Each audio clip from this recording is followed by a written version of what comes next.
proud that I lived to see the day that I could stand here where Katz Drug Store was. I couldn't buy a Coke and I couldn't buy a hamburger then because they wouldn't serve me. Most kids who grow up in the American educational system are taught about the sit-in movement. That was a major contributor to integration of our society.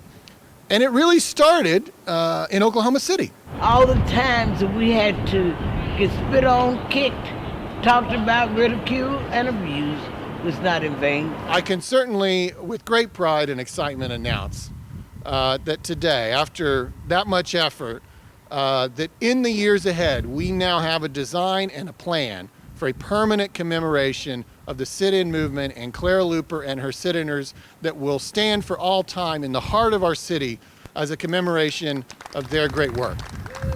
There was a considerable movement to bring back symbols that mattered to a lot of people who just never made it.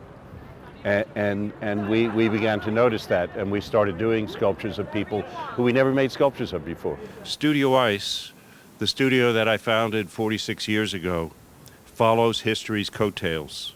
You made history in that moment. We're only here today because of you. This is an act of civic engagement that, as the mayor said, for the longest time people just didn't want to do.